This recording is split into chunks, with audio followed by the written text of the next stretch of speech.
To talk about Project Lifesaver, Provincial Constable Joey Mason of the Leeds County OPP Detachment is here, along with Sean McFadden, who happens to be the Education and Support Coordinator for the Alzheimer's Society of Lanark, Leeds and Grenville. So let's find out more about Project Lifesaver.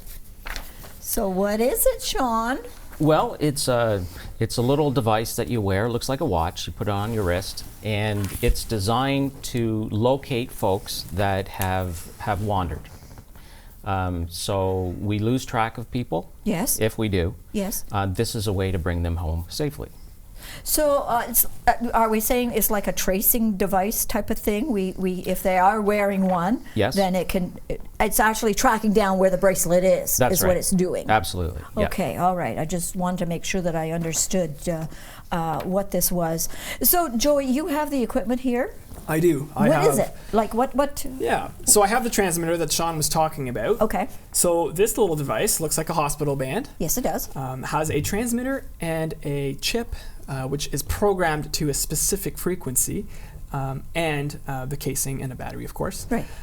So this little device here is unique in this area, and it will be owned by one person and one person only. That person can then be found with the receiver. It receives transmissions from this bracelet, as long as the caretaker is verifying that the battery works. And see, I just saw it blink. As long as that works, yes, that means the caretaker has done their job and that this will transmit to the receiver. Now, I can show you the receiver if you'd like, Doreen. Please. Okay. So the first thing is to unpack it from the box, of course. Yes. Extend all antennas. And now, I don't know if you can see on the camera here, you can test the battery, which we will before any shift, of course. Right. And you set the frequency. So on this one, I have printed out 027. That is the frequency. So the total frequency is 216. That is North American Police Search and Rescue. Yes. And then the 3 digits here, 027. So that's how you first start. And then I will turn it on. And we hear the beep. Oh. So I'll just lower the volume here, but you can hear the beep because I'm so close to it. Yes. Right now, anywhere I point, you can still hear an echo, but I am pointing in the wrong direction.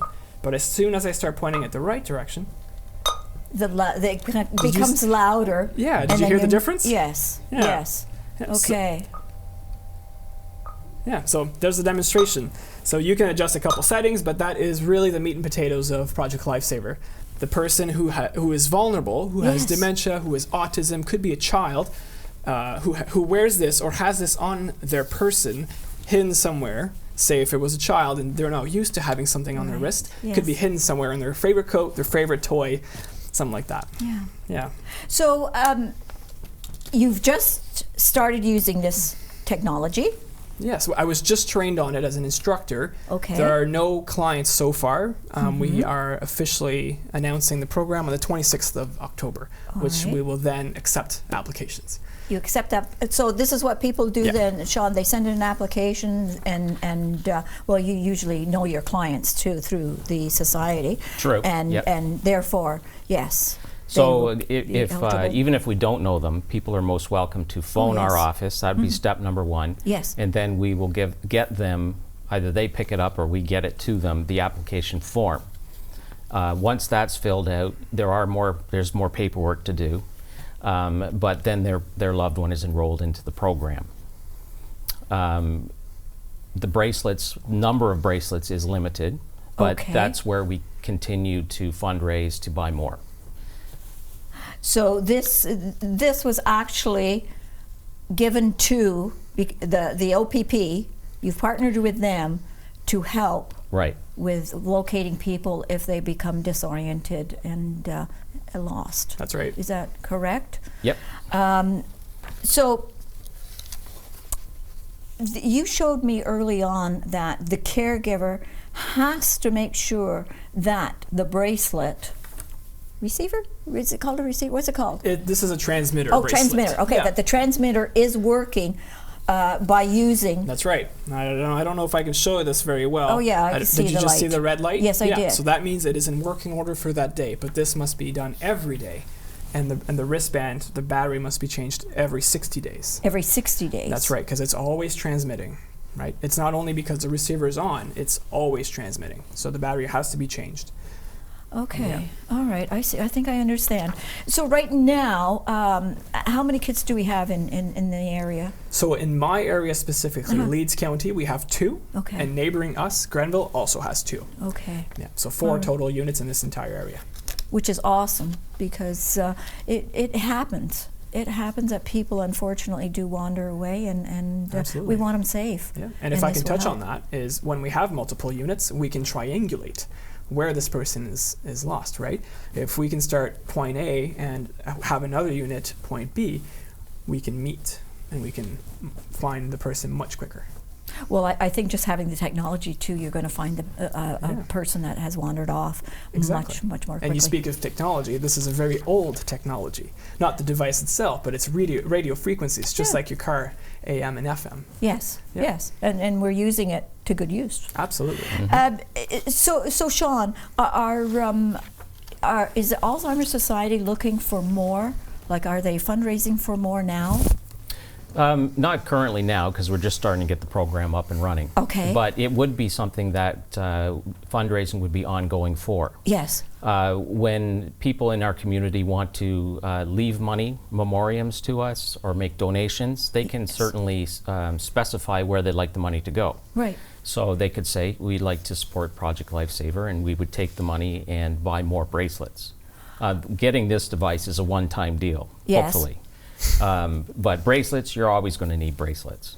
Because they can break and whatever else. And batteries. And batteries. Yes. Lots of those. Okay, yes. So there is a cost for getting enrolled. It's $350. We will set up a program for folks that can't pay that initial amount. And then the cost of the batteries. Batteries after that. And they're changed once a month. So we will ask people to connect with our office to get that done.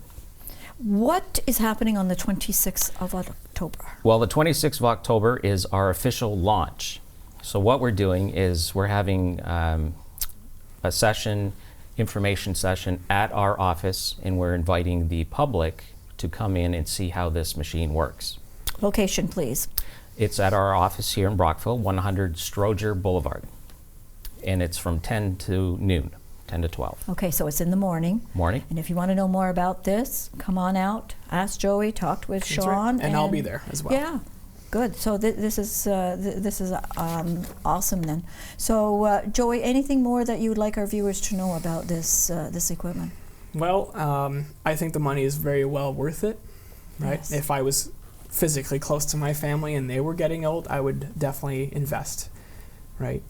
It can be, you could save a life. Yes, right? you can. Yeah. You can. The system is being used widely across the United States and in other parts of Canada, and there are a lot of success stories that are out there. I would think so there would be. we're building on these success stories.